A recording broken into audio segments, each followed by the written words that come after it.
Welcome back to Good Knit Kisses. I'm your host Kristen and we are in our Loom Knitting Cast On series.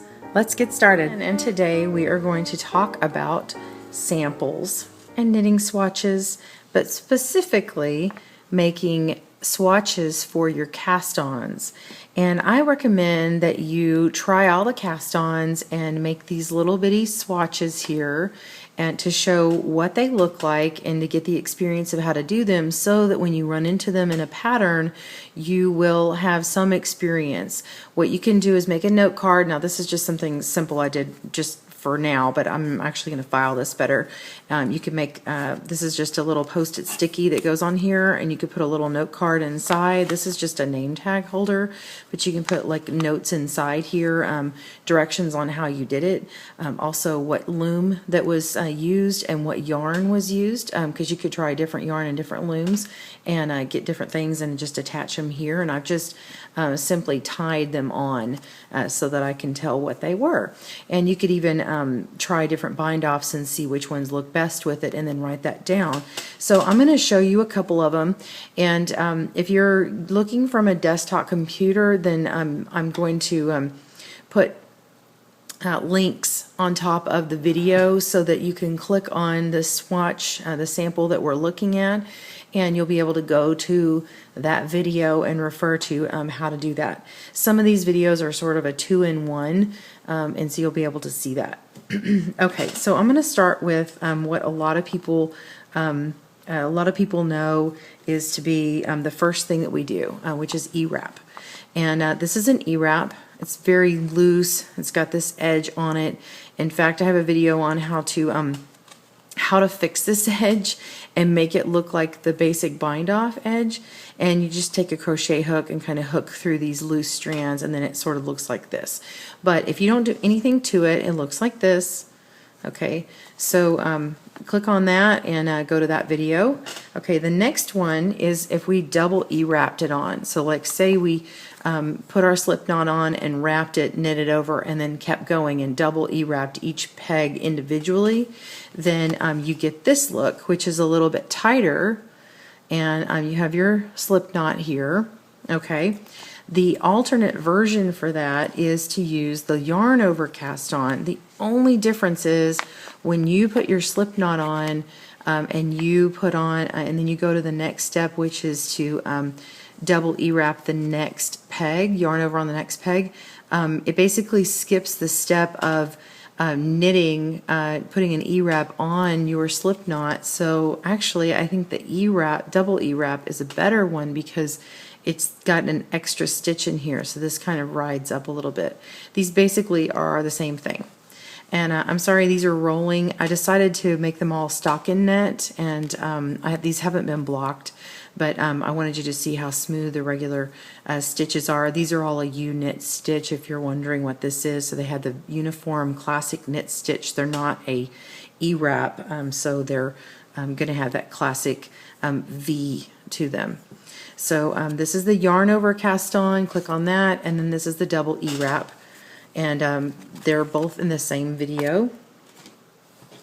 And then the next one is, this is actually pretty simple, maybe new to you, but it's called the half hitch cast on, and it's actually pretty simple, and it's something that you could teach kids how to do. It looks complicated at first, but click on that for the video and you'll see I just use this method to kind of twist it on with your finger first and then put it on. But it does a similar thing like the E-wrap. It has these big loose edges on it. It's, you know, it has a stretchy edge to it, so check that one out. And then we have a thing that requires a crochet hook, and some people call this a crochet cast on, but it's really called the chain cast on, and I think I erroneously called it that a couple years ago. So it's supposed to have like this chain edge onto it, and it looks nice on hats, and if you're going to put it do a garter ridge or something like that, it actually looks pretty good. This is just a stockinette, so it's popping up, but if you notice, the end of it is where this chain is, and this requires a crochet hook to do this unless you've got a large gauge loom and bulky yarn, and then you can use your fingers. So check that out. That's the chain cast on. The next one that requires a crochet hook is the crochet cast on. and this one has a little bit lengthier steps on it. You have to, it's a little bit trickier to do, but you can still do it. It looks nice. It has this crocheted edge, and it kind of jumps up on the top part, and it has a little bit of a scallop to it. I don't really like it. I don't really like it that much. But some of them require crochet cast on. It depends upon the pattern. But this is, I'm not really liking it for this particular thing, but all these cast ons serve different purposes, and the designer picked it for a reason. So I would suggest knitting up a swatch of it before moving on in your project, and see if you like that. So click on that for the crochet cast on. And there is a cast on called the cable cast on that there are written instructions to use the cable cast on. It was originally made by Becky Hansen. I haven't seen any videos prior to me making one that I'm going to show you in here in a minute, but what this does is it actually, the cable cast on, I think she meant to say that it makes a cable look on the front. This is kind of a braided cable. I'm showing two different ones because one is casting on and going from this direction, and then one is going from the opposite direction, and so all it does is it changes how these stitches lay. So technically though, if you look at a needle cast on, I made this one, it has this orange sticker on it. This one is actually when you use real needles and you do a technical needle cast on, cable cast on, then it looks like this. It's very nice, clean edge. And Becky's has that edge right along here, but it's got this extra thing on top. So if you want this extra decorative edge, you could use that. It's a decorative cable cast on. Now for a true cable cast on, this is actually very new. Charity Wyndham worked on this. I helped her a little bit, but this is mainly her. And she has a true cable cast on. You do not need a crochet hook for it. It's awesome. I really like it. And it lays nice and flat. Now again, this is a stockinette, so it's kind of popping up on me right now, but it lays flat, and it is like a true cable cast on needles. So it looks very nice. So click on that for the video there. And then we have a knit cast on, which is this one, and we'll have a video for that. And click on that, and then if you turn it over, it looks the same, but when you do the purl cast on, it makes it to where, like, let's say you wanted to start with a stockinette of pearls, then it will make it face the other way. In fact, this sample I actually knit starting with the purl. So, but I did knit a sample for the regular knit, and it turned out like this. So it's the same thing. And in fact, I did a purl bind off on this one, and see how it matches the pearls on this side, and then it actually became the basic bind off on this other side, which is a knit bind off. So you can see how you know, I'm trying to get it closer to a cable. So click on it for if you want to do the knit. I'm sorry, I'm trying to get it closer to the needle versions. So click on here for knit, and there should be a spot to click on for purl. Okay, and then we have the long tail cast on. Now the long tail cast on is called for in other patterns that I've seen, and it looks really nice. It's very similar in finish to a cable cast on. See that? It has a long tail that you put on and you wrap, and then you knit on the next row. So anyway, click on that video and you'll see. If you flip-flop your directions and you E-wrap the wrong thing first, you basically E-wrap the tail on first and then knit over the working strand. But if you do the opposite and you accidentally E-wrap on the working strand and knit over on the tail, it doesn't really matter, because I did the opposite on both of these just to test out and see if you're afraid because you messed up, it's okay. So click on here for a long tail cast on. All right, and then we have the next one, which is, I'm sorry, let me flip this over. I know this is the picot. It's sitting back here for a reason. Then we also have, with the crochet hook, the Scallop Cast On. And by the way, long tail doesn't require a crochet hook. The Scallop does. And this one really shows, it's kind of like having the cable cast on, the decorative cable cast on. It has all this extra up top, and see it has these little eyelets around here. So it serves a purpose. You know, it's a little more decorative in nature, a little more bulky. So if you're wanting something cleaner, then don't choose this one. But if you want to do like a nice decorative edging, then go for it. So and then has a a bit of a stretch to it too. So that's the Scallop Cast On.